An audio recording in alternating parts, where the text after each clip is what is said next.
What's up? My name is Marcel Acevedo. I'm from out here at United Boxing San Diego. We're here by the border, 5 minutes away. Anybody need any action, let me know. All right, Marcel, thank you so much for this interview. Of course. Tell me, you got a beautiful gym here, but we're going to go to your origins. Let's start from the beginning. All right, let's do it. So let's go straight from the beginning. So where were you born? Where are you from? I was born out here in Chula Vista, right here where we're located right now in San Diego. My mom's from Tijuana, the 664. My jefito, he's from Zacatecas. I'm first generation out here in the United States, so they were all born in Mexico. Okay, cool. Tell me, what was it like, in your childhood? I know you were brought up by a single parent, right? Can you, let's dive into that. Okay, yeah, childhood. My mom, she was around for about 5 years. Unfortunately, she passed when I was right before I turned 5 years old. My pops is around. He's good. They immigrated over here, I think, the 60s or 70s or something. And I don't know the exact date, but somewhere around that time. And they brought the whole family over. I was born over here. My sister's born over here, so we're first generation Chicanos. So as far as my mom's is concerned, she passed unfortunately when I was about 4 or 5 years old. 4 or 5 years old? Yeah. Tell me a little bit about that. How was it like growing without a mother? How did that impact your life? Whew. How did my mom's passing impact my life? Wow, where do I start? It was almost instant. As a young man, your first love, that love that mother has for you, and just those hugs and kisses. It was like almost instantly I knew something was different. So it was one of those things where as soon as I figured out I couldn't find her wherever she was, because I wasn't told what really happened till I was about 14 years old, about 15 years old. So it was definitely hard times almost instantly. She didn't leave me anything, no notes, no nothing. So it was one of those things where you just kind of figure out where to go and what to do with yourself with those emotions of missing your mother. So I lashed out. I lashed out a lot, quite a bit, growing up without my mom's, trying to figure out where she is, because people would say she's still around, you know what I mean? So it was definitely one of the most challenging things that seeped into my adulthood, actually. So it was rough. I remember from elementary till I was pretty much in my 30s. So it was a long journey. It was definitely a long journey. So, what way did you lash out? Were you in gangs, violence in the streets? Yeah, unfortunately, my household had no structure. So as soon as I stepped out that door, the streets got a hold of me, and the streets, they taught me a lot of bad things, but I learned quite a few things, a lot of survival mechanisms. So yeah, unfortunately, the streets were a huge part of my life, and we got involved in the gangs. We got involved in in the street business, so. Right. It definitely made it very challenging to get by. So you had a void in there. You lost your mother at a young age. Did you try to fill that void up with all the mischief and maybe violence and then you say you were doing business in the streets? You think absolutely, absolutely that you're searching for love, man. You're searching for love in all the wrong places, and the streets will make you think, hey, this is love, and we got you. But in turn, there's a lot of things that you have to do and fulfill in order to get by in the streets. So, you know, there's a lot of moves you have to make. There's a lot of decisions that you normally wouldn't make if your mom's was there, or if your pops was even there, you know, and tell you, hey, do this, don't do this. So I definitely had to look for love per se, you know what I mean? Because the lack of that mother, there's a huge hole that is hard to fill.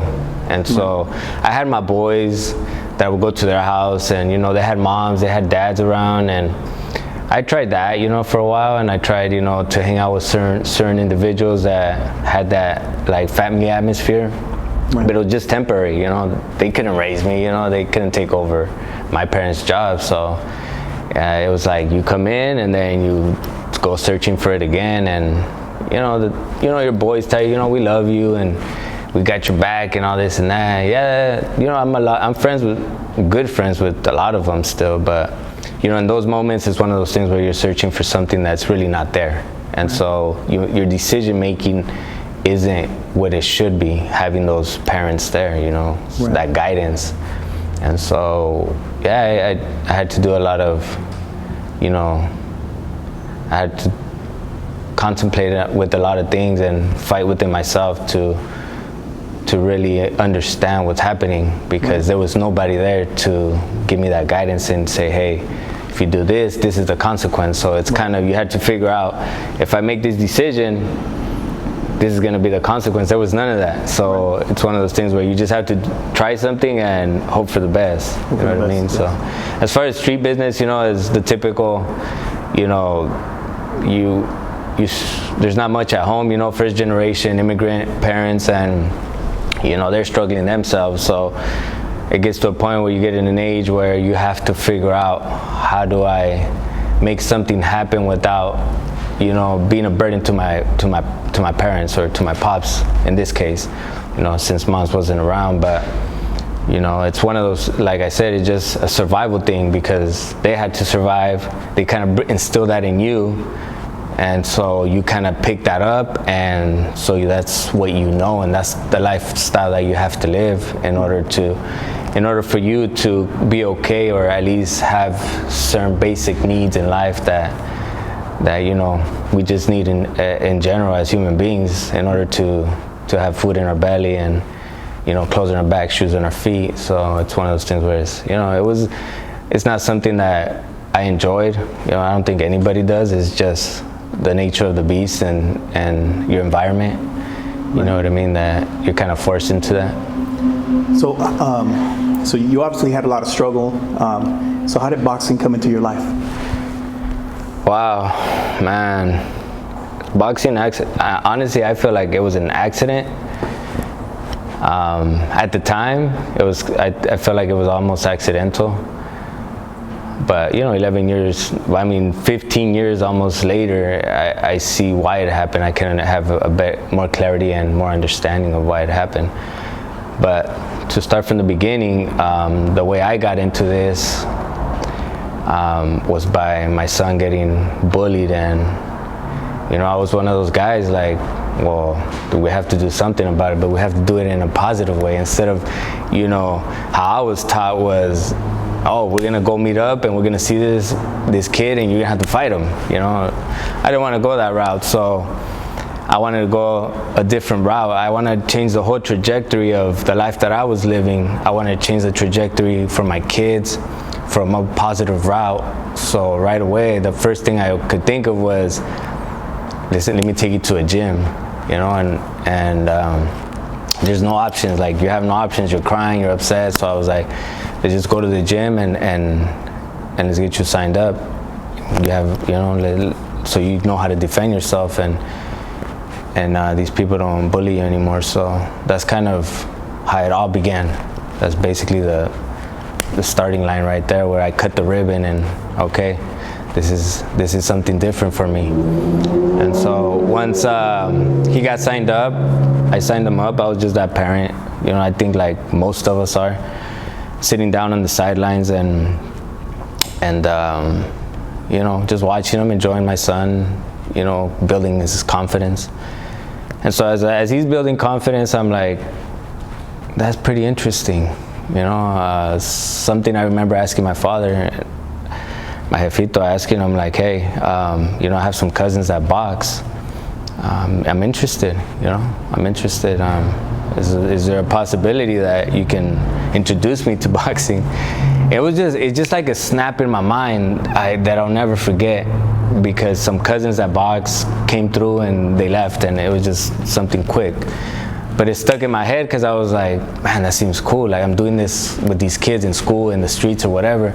So I'm like, hey, Pop, you know, I'm interested. And he's like, man, I ain't got no money to take you to classes or whatever. So it was just like that fast, like, okay, that idea is out the window, you know, okay. Because once he told me, I already knew it was like no's a no, you know, and I understood that financially we're a little tight. So once that happened, it was it, and life goes on. And I think I asked him, I don't know, I was about 9-10 years old, and then, you know, time goes, and I was, I don't know, maybe 27 at the time when I took my son. So imagine 17 years later, my son comes to this world, and I'm taking him to a boxing gym, and that's how it all started. And from there, I just went and asked a couple questions myself, you know, just to try the class, and see, you know, if it's something that's even possible for me. I'm 27, you know, and my life is still kind of rocky. You know, my life is still like, it could go this way, it could go that way. Do I really want a family? You know, that's kind of when I started building a family. Do I really want that, or do I want to stick to the street thing and, you know, keep hanging out with the homies and all that loud noise? And I was like, nah, I think, you know, let me try something different myself, you know, because I was thinking of my son, trying to look out for him, but I really wasn't even thinking about myself, you know what I mean? So at that point, I just got to a point where I was like, you know what, let me try something different. And I was like, let me put myself on the same path that I put my son on, you know, maybe something good will come out of it, I don't know. So once I did that, I was like, laced up the gloves and started doing my drills. I was like, the coach was telling me, yeah, do this, do that. And I was like, man, this is cool. I like it, you know, and it was like instant right after that. Once I got my first sparring, it was like I was hooked. That's it. I never stopped going to that gym, Monday through Saturday. Sunday, if they opened there, I would have been there, you know what I mean? But yeah, it was a bug that just got me. So I think it hit me hard because I was still doing a lot of things that were not good for not only myself, but for my family, for my health. You know, I was just hanging out a lot. You know, I wasn't prioritizing my family very much, at least how I remember it, you know what I mean? Like how I am now is, you know, with 20 years of experience of being a parent, you know? So, yeah, at that time, I was like, you know what, I'm gonna stick to this, man. This is a different kind of high, you know, and it's a safe environment. It gave me a safe environment. Most importantly, man, I was like, I asked the coach, I'll never forget this. I was like, so if I fight with this guy, which I thought I was fighting at the time, but he's like, no, you call it sparring. So I was like, oh, damn, okay. I'm learning new terminology, right? So he's like, nah, man, he's like, it's just sparring. I was like, so you're telling me if I get in the ring with this guy, he's not gonna try to, like, once I leave, he ain't gonna try to get at me like in some kind of crazy way, you know? I said, cause, you know, I had an experience where I was stabbed, so I was like, you know, I had a little bit of PTSD still at that time. So I was like, he's like, nah, man. He's like, you're just gonna hug it out. I was like, what? I was like, hell yeah, let's go. So I just put him on, first time ever sparring, like, you know, legit sparring. Yeah. And we're like, bang, bang, bang, just banging it out. I'm like, wow, I just went to a corner after the first round. I was like, man, this is cool. Right. I love this. You found peace within that ring. In that chaos, it was peaceful. It's peaceful. Yeah, it was tranquility to me, man. And I was like, man, this is the best high I've ever found. And from there, it was like. So in the way boxing saved your life and it bettered your family's life. Like crazy. Yes. Like crazy. It's provided a life that I never imagined. Boxing has provided a life that I never imagined. I raised my kids here. Mia, the one that competes, I change their diapers here. Literally. Right. I'm like, they're calling me, hey, your daughter, she needs a diaper change. So I'm like, oh, damn, all right. I'm like with the mitts right there. I'm like, all right, hey, hold on. I got to go change Pampers. I put the mitts down. I'm like, change the Pampers and go back to work. And then at the time when I opened, I was still training to compete. So, you know, I'm like, at that time, I'm like trying to learn, you know, how to coach, how to build a business. I had no idea how to build a legitimate business. You know, I was business savvy, but legitimate business, you know, to pay taxes to the government was a whole different ballgame. So I'm like, all right, so I'm trying to do all these things and changing Pampers at the same time. Because as soon as I opened the door to this, I was like, I want to raise my kids full time. Like, I'm going to do something that nobody's ever done in my family, or that even had the opportunity. Who knows, if they had the opportunity, they would do it, you know. But that's the first thing that I did. That was my first goal, is to be a present father as much as possible. And that's my ultimate goal at the end of the day before I leave this earth, you know. So I took them out of daycare. They were in daycare for a little bit, and I told my wife, I said, hey, that's it. They're coming with me. And I had a couple of parents here that, you know, they would help me out because they had little kids themselves, so it kind of worked out for me in that way. And so I was like, yeah. Well, she's like, well, what about the Pampers? And I, don't worry, I got it. Right. You know what I mean? Right. So it was a beautiful thing, man. And that's why I say all the time. And that's why I'm happy, man. Like, you see me, you're always gonna see me happy, bro. Like, I'm genuinely happy. Yeah, every encounter that I had with you, I always got a good vibe from you, because I always see you in national tournaments. Yeah. And I always got a good feeling from you. That's dope, man. Yeah. That's dope. Yeah, because we worked that this got me to that point. Right. You know what I'm saying? Because that's not how it used to be. Before it was just waking up was hard. You know what I'm saying? Just waking up was hard. Even as a youngster, not knowing that I bear, like, I was carrying depression, anxiety, PTSD, you know, just the streets, you know, creates a lot of those things. And losing my mother and all this.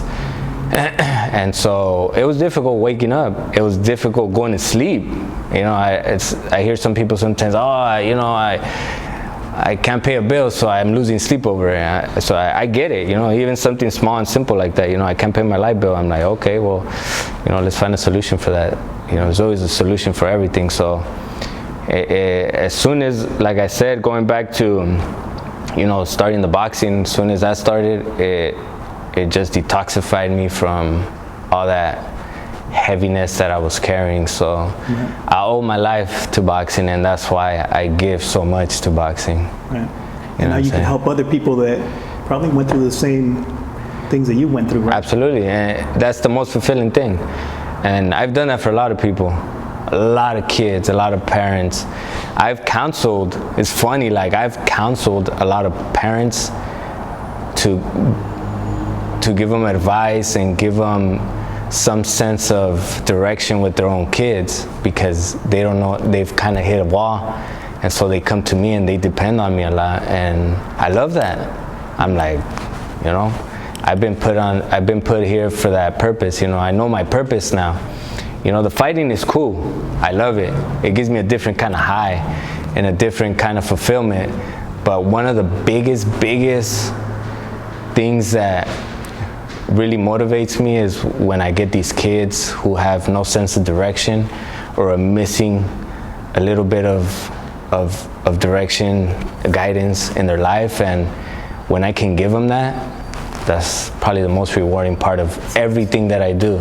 Everything that I do, that's the most rewarding. That's awesome. Yeah. That's beautiful. Let's get into female boxing. You know, this is a female channel. So you have, how many daughters do you have? I have 3 daughters. You got 3 daughters. 15, 12, 6. So we talked off camera, and we know that daughters could be, you know, difficult when they're going through their teenage years. Absolutely. It's guaranteed. It's guaranteed. Yeah, it's guaranteed. It's a whole different animal than training a male fighter. Let's get into that. What are the differences between training a male and a female in your perspective? As far as training males and females, okay.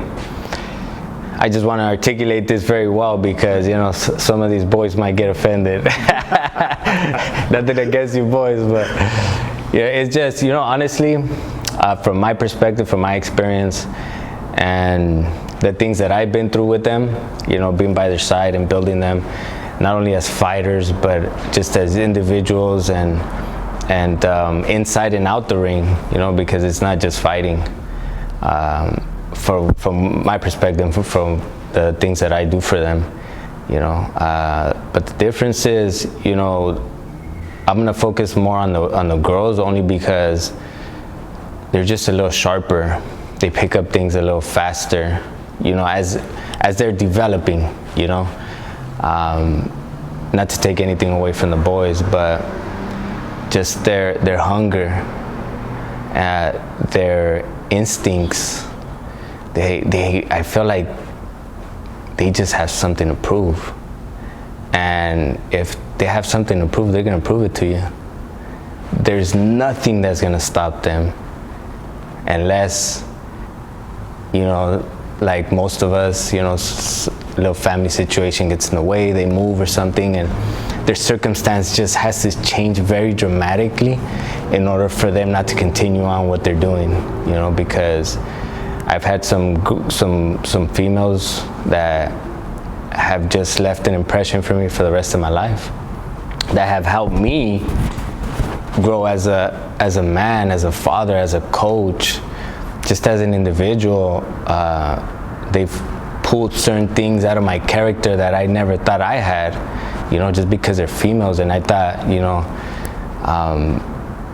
females didn't possess that. So it's a beautiful thing, you know, me lacking a mother, not having that understanding of a woman growing up, and not really always being as compassionate as I could be to females sometimes in general.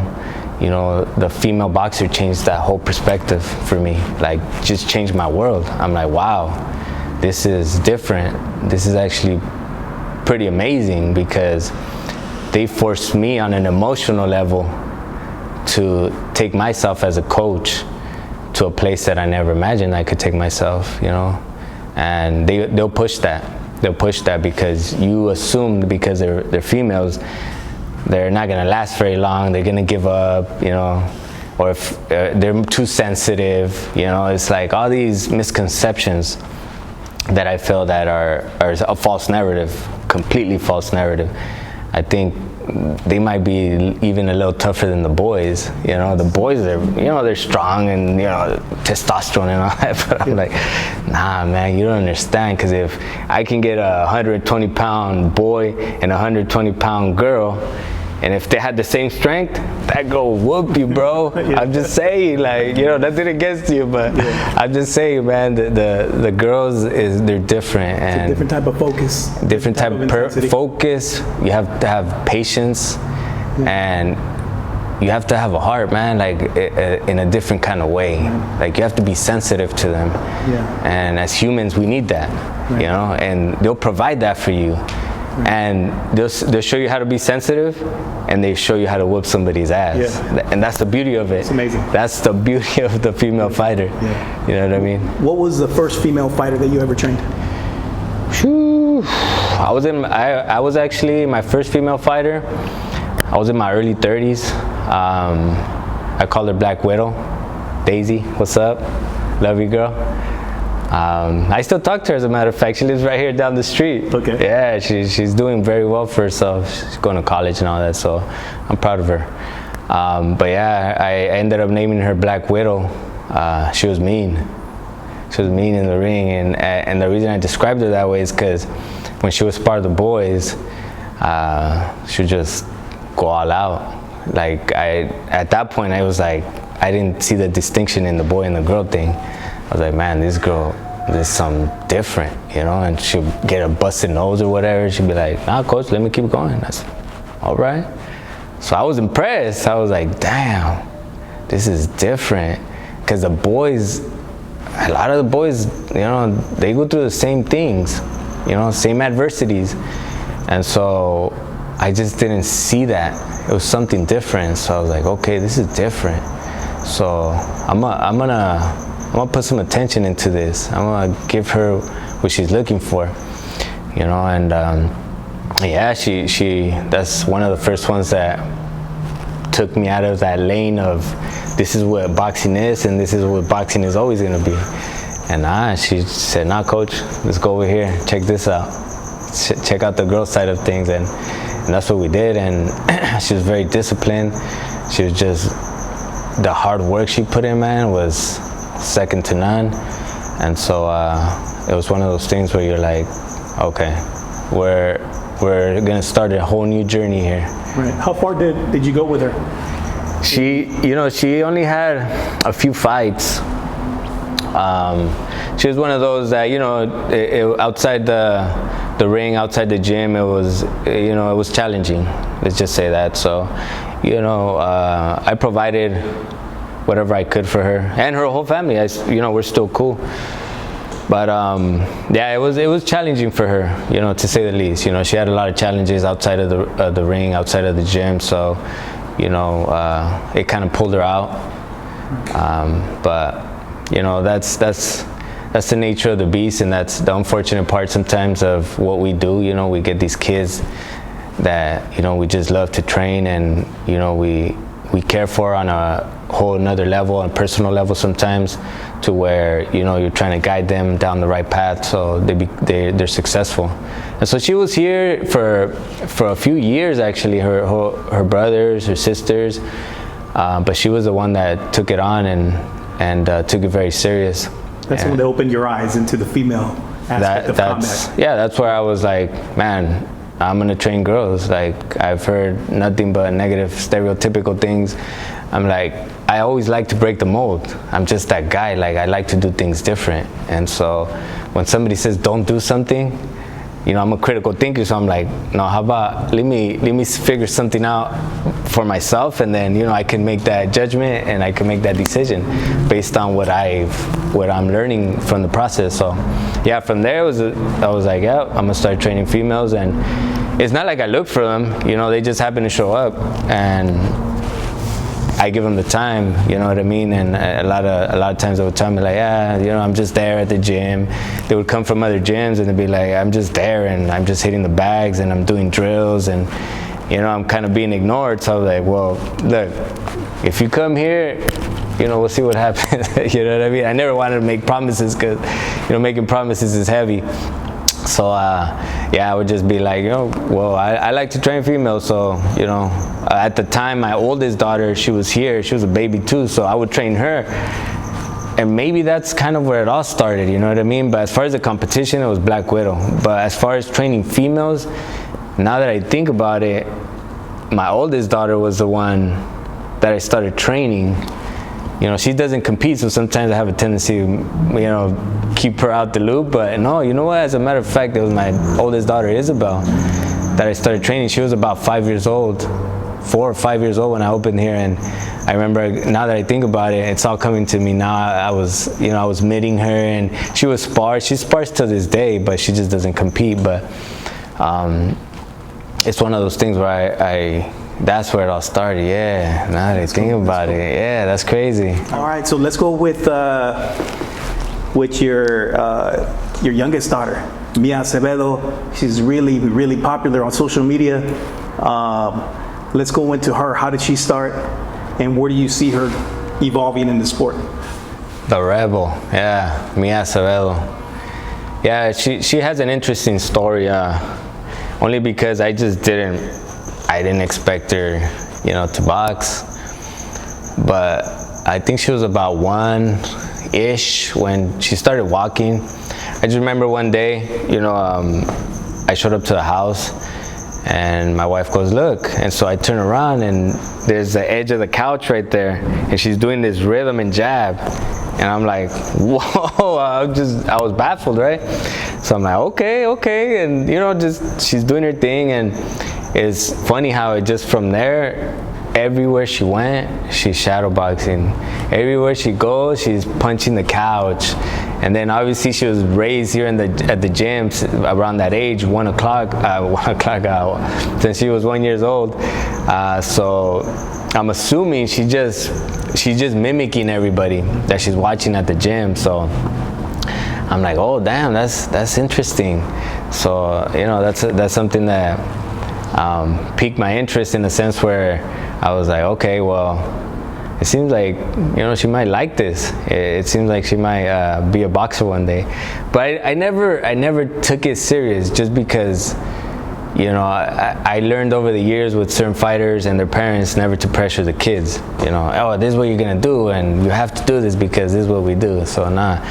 And so after a few years, it's the same thing. After a few years, the years are, 2 years, 3 years she's here, and she's doing the exact same thing. The only difference is she's getting better by herself. Like, I've never trained her, I've never met her, I've never paid her no mind. I'm just letting her be her.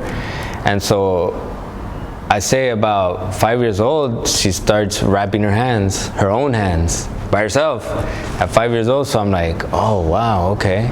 This is interesting. This is cool, actually. You know what I mean? I'm like, okay. So after, I think she was about 6, 7, she's like, I don't know her. She's just like, hey, Dad, so you're gonna start training me? I think like about 7, 8 years old. So I said, all right, okay. But I once again paying it no mind. And so from there, she just jumped in the classes. Dad, I'm gonna start doing the classes, just making her own decisions. I said, all right, okay. I'm like, wow, okay. Like, in the back of my mind, I'm like, hey, this is cool. Like, she just says this is what she wants to do, you know what I mean? And so once she gets in the classes, my interest is starting to peak a little bit, I'm like, now I'm gonna start asking her questions. I'm like, so do you like boxing or what? She's like, yeah, I like boxing. And so I said, okay. So I said, well, you're gonna start training in the classes, and then what's your goal? And she's like, no, I just want to jump in the class and have fun. That's the exact words. I said, all right. So she's doing her thing. I said maybe 6 months in doing the classes, I see her technique changing a little bit. It's kind of starting to sharpen up a little bit. So I'm like, okay, that's cool. So I, after class is over, I pulled her aside. I said, so what do you think? You ever thought of competing, or is that something, you're interested in? And she's like, maybe one day, She's like, maybe one day. So if I want to, I'll let you know. And so, I don't know, time just kind of skips on by, and one day she's like, all right, Dad, at 8 years old, you're gonna start training me. This may be 6 months before she turns 8.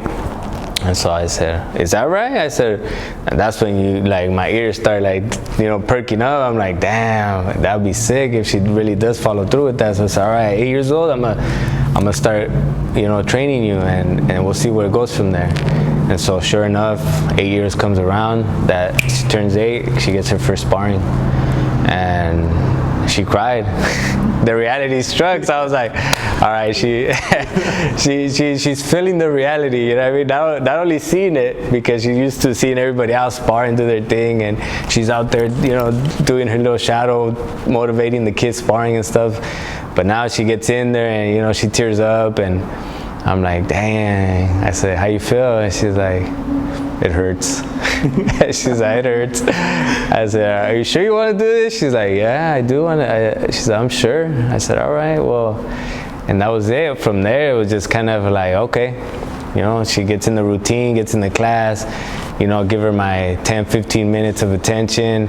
I didn't want to kind of delve in too deep. She's just getting started, and sure enough, we're starting to catch a little flow in between me and her, and I was like, so, are you thinking of really competing, or are we just, just making each other, are we pumping each other up just to feel good or what? And eventually she told me like, yeah, I want you to really, train me to compete. So I said, all right.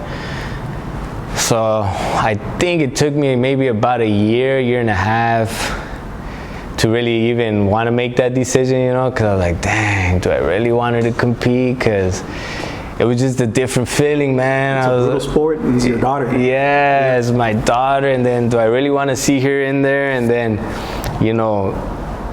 not get hurt. She was so little. I knew she wasn't gonna physically get hurt, just on the emotional aspect that I've been protecting all her life. My job is to protect them emotionally. So, and then I seen how she reacted in her first sparring, so I was like, damn. I said, okay, well, I kind of had to put my coach hat on at some point and be like, you can't mix the two. You mix those two, you're not gonna do her any favors. You're not gonna help her, because now she's emotionally gonna be very vulnerable in what we do. You know, it's a very brutal sport, and you know, regardless if they're little or not, to them it hurts. You know, so I was like, how do I go about this? I think I'm just gonna go for it. You know, and put my coach hat on and suck it up and put that dad aside. You know what I mean? And so I did that, and finally, even though like I felt like the time wasn't enough, just because, you know, I don't think we ever have enough time to train them for the first fight. If I could take 5 years to train her for her first fight, I would, man. But I took a different strategy with her. I think, you know, I don't think most people do this, or in general, but I kind of wanted to break her to make her, you know, coming from where I came from, you know, and give her a little sense of my mentality and the way I thought. In the ring, you know, outside the ring is a whole different thing, but my strategy behind her was, okay, I'm gonna have to break you to make you, and we're still in that process. I'm still trying to break her, and you know, most people probably won't even understand that philosophy, but because I'm an amazing dad, and I've taken care of all my kids, and they all had a good life. They didn't have the life that I had, the mentality that I had, the survival mentality, to where, you know, when I first stepped in the ring, I was happy. I didn't have one scared bone in me, you know. It's like, it was a moment of like happiness and fulfillment. For them, it's different, because it's something I learned over the years with a lot of kids that have actually, you know, good households. And so what happens is they don't have the same killer instinct that some other kids have, that have, you know, broken homes, or lacking a mom or a dad, or have had, you know, trials and tribulations as babies, you know. And so I knew that the strategy had to be different, and it had to be hard in the beginning to become easy. Right. I did it backwards. I didn't want to go, let's make it easy. So, you know, at some point you're gonna hit hardship, and then at that point it's gonna be very difficult for you, because you're not mentally prepared. So that's the strategy I took, and you know, I was criticized for it, not only at home, but you know, with my peers, and you know. I understand it. I understand it 100%. Yeah. So you're making me basically turn into a monster. Exactly. She's gonna be a beast, and she has to hit that rock bottom. You hit that rock bottom in the streets, she's gonna hit it in the ring. Exactly. So and she's still working her way out of there. I see it. I see it. You know what I'm saying? She's still working her way out. She's still trying to figure herself out in the ring, right, on an emotional level. Right. You know, with her feelings, with her thoughts, with her body. And so that was a strategy. And I prefer her to quit if she can't, you know, make it through that strategy, than to start very easy, and then when she does hit 2 years later down the line, she does hit that hardship, and she just can't make it through mentally. You know what I mean? So I'd rather her just call it a day if you can't make it through that hardship, and build yourself, because I had to build her on an emotional level that it's just been so different. You know, her first loss, she got knocked down, not by a punch. It was kind of that push punch type deal, but she didn't understand that. It was more of a like, oh, I fell, and you know, there's a public, and I'm embarrassed, and now I'm crying. So what that did to me was a feeling I'll never forget. I was right there in the corner. I was like, I even said to myself, like, damn, like, why me? Why is this happening to me? That's your baby.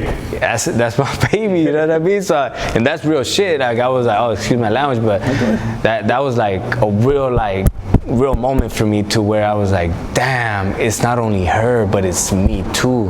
As a father, yeah. I'm not like, I'm feeling what a father feels. I'm the coach thing right now is out the window, right. And I just put my head down. I was just like, damn.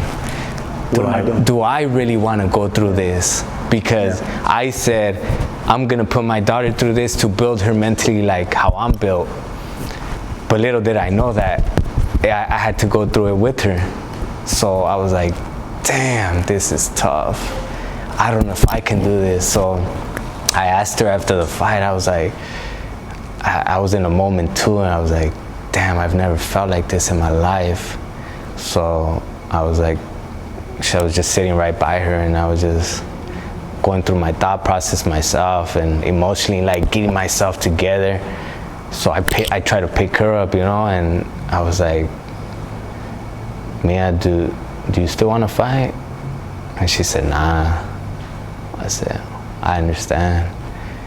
And that just twisted a little bit more, you know what I mean? So I was like, damn, all right, how do I get out of this? You know, I've been through some things in my life that I had to get out of and be okay from, so this is one of those moments. That's how hard that moment was. And I've been through some things, you know what I mean? So I was like, all right, take a deep breath and just give her time to kind of decompress that moment and get past that moment a little bit. And yeah, within a little bit of time, 10, 15, I don't remember how much time we took, but we're just sitting there right next to each other, just kind of like looking at each other and just in disbelief of what we're going through and trying to figure out that moment. You know, it was so hard.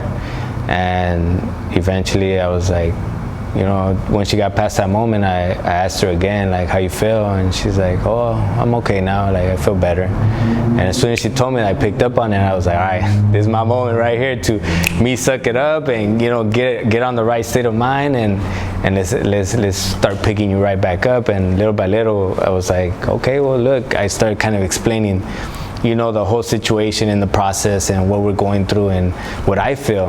Like, you know, one very important thing that I learned is speak about my feelings. And they taught me that. You know, they taught me how to express myself as a man. I can tell you right now, I have no ego. I can tell you right now, I'll tell you how I feel. If you ask me, I'll tell you, you know, because it's very important that us as people, as human beings, we express that to each other. And they taught that. That's what she taught me. That's what my other girls taught me too. It seems like you have a lot of patience, you know, because this is a female athlete, you know, going through a tough time, and you took your time with that. Me as a father, I sometimes, you know, clash with my daughter in those key moments when we should step away. Yeah. And give each other a little breathing room. Yes. And let each other just sort through your thoughts and your feelings, so you don't make that emotional mistake. Right. You know, because I know as a youngster, I wouldn't think. I would think with my emotions. So it was very detrimental to myself and to my life. So people would assume I'm something that I really wasn't. But because I didn't know how to kind of sort through my thoughts and my feelings and then communicate and articulate, hey, this is what it is, you know? And so it's very key. You said the perfect word was patience. Patience is something that I've learned over the years. And now I understand why these other girls came beforehand, is starting with my daughter and then the two girls that I built as fighters. I understand that process now. I understand why they were temporary and they came and they taught me a lot and then they left. So it was meant to be that way.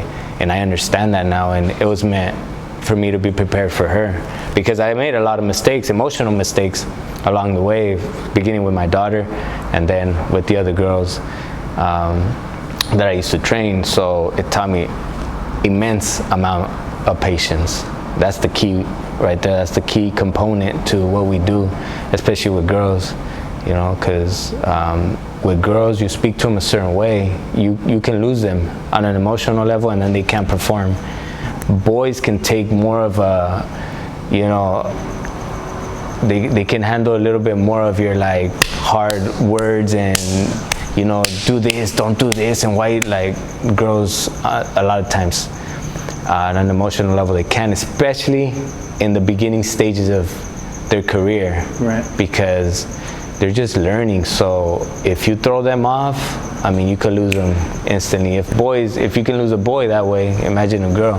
Just choose your words wisely with a female. Choose your words wisely, most importantly, and your tone of voice, you know. and it shows you a lot of respect. It shows you how to speak to people in certain tones and certain ways that you wouldn't do with the boy. You know, you don't have to have patience with the boy. And I know this from my own experience with my own son, you know, but I've built a different kind of patience with him just because of my girls and the girls that came before them. So that's definitely very important, you know. Sometimes, you know, we have a tendency as coaches to say like, yeah, there's no difference between the boy and the girl. But there really is. Like, the reality is there really is. So in some circumstances, you do kind of want to erase that and just let them be boxers, but you have to tread very, very lightly. You know what I'm saying? In that sense, because you know, you can make a mistake with the female that has possibly a lot of potential. It could be somebody who has a bright future, you know, and you don't want to lose them in that sense. You want to ruin them, yeah. Yeah, you don't want to ruin them. And I think it goes both, you know, for both of them, but, you know, for girls, it's definitely a special, different kind of mentality that you have to possess. And I think that's why a lot of coaches don't coach girls. It's just they don't want to deal with none of that. Right. You know what I'm saying? And they don't have the patience, first and foremost. You know, if you don't have patience, don't even bother, because you're gonna need it. Especially those old school coaches. Yeah, the old heads. I call them old heads, man. That they're completely against female. Yeah, it's hard to crack that coconut, man. I'm like, I say, you know, I respect them all, but, you know, hey, to each to their own, and you do your thing. But this is what I'm gonna do, and I like I said, I love to do things people don't want to do, especially if it's a positive thing, and right. You know, and you're helping somebody achieve their own dreams and help them, you know, check off those boxes and their goals. You know, even if it's not competing, if it's just in here just to build confidence. 99% of the kids that come here, I have hundreds of kids that come here throughout the year, and 99% of them lack that confidence. So what do is give me a year. Tell them, give me a year, and they're not going to leave the same. You know, they're going to be different whether you're a boy or girl. But most importantly for the girls, I love when they come, because they're gonna leave here with some sense of security, you know, within themselves. Not only can I defend myself, but now I don't have to worry so much about going to the liquor store or going to, you know, buy something at the mall or something, you know, so they can have some sense of security in themselves to defend themselves. Where do you see female boxing in the next coming years? You know, it was just a lot in the Olympics not long ago. There's World Championship fights being headlined by, you know, these champions that are female now. That's right. Well, Serrano, as a matter of fact, she's going to go 12 rounds, 3 minutes. Yeah, changing the game, right? They've been fighting for that, so it's a beautiful thing. How do you envision? I mean, it's already happening now, but let's fast forward, you know, 10, 15 years from now, maybe your daughter one day will hold a major world title, represent, you know, this area, you know, with a lot of honor. How do you see that happening? You know, with also with the current girls, you know, in USA boxing and around the world, you know, it's a lot of young talent out there. That's right. Yeah, well, say even 10 years ago when I started in this business, when I opened up the gym, you know, even then, even 10 years ago, I really there wasn't really a big female presence. So just in that short amount of time, the growth that I've seen just in nationals, now there's a bunch of female tournaments, you know, from LA to New York to Florida to Texas. So I've seen the growth. Can I predict what direction it goes? No, but what I can tell you is that it's going down the right path. It's going down the right direction, and this is where it starts. It starts in the gym. You know, it starts in the gym, us as coaches, and the people around the coaches supporting these girls that walk in and say, you can do whatever you want to do. You want to be an Olympian? Let's go. You want to be a world champion? Let's go. You know, it's like, don't take anything away. Give them things probably they didn't even think they had. You know what I mean? And that's encouragement.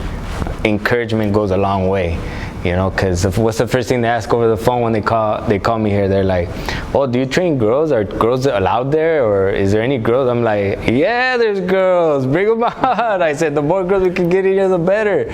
So that's where it all begins, you know, on that phone call, on that, you know, that walk-in, that girl that's right behind the mom is like kind of shy, and you're like, you can do this. Look, I show them, look, there's other girls training, like you can do it, you know. So that's where it all begins. And so as long as there's that support and that encouragement, and you know, helping them paint that picture of their dreams, whatever that is, I think it's going to grow to the point where I think they're going to start being main events, and then now the guys are going to be under them, you know. So I'm excited about their future. I'm very, very excited, and I'm very also curious to see how big it gets, because it's going to get big. It's just how big is it going to get? That's the real question. But I think right now with Clarissa Shields and Serrano, I think they're setting the bar very high, and that's a good thing, because these girls got to try to either hit that or surpass that. Yeah, so yeah, I'm excited for the future of female boxing. Okay, so Marcel, we're gonna end this interview. We got one last question for you. Yes, sir. What do you say to all those naysayers that are completely against female boxing, that probably think that that females shouldn't be allowed in the boxing ring? And you know who they are. Man. So let's give them a little piece of your mind. I just smile at them, only because they're gonna miss out. They're gonna miss out on the greatness these girls have and they possess, and the limelight that they're gonna take away from the boys. So it's, you know, the only thing honestly that I want to say to these guys is, you know, keep doing what you're doing. You know, let me handle it. You know, I'll take care of it. Don't worry. Don't worry, man, because you know these girls are gonna explode. They're already in the brink of, you know, doing all that, and we've seen some amazing achievements. Like I said, starting with Clarissa Shields, a 2-time Olympian.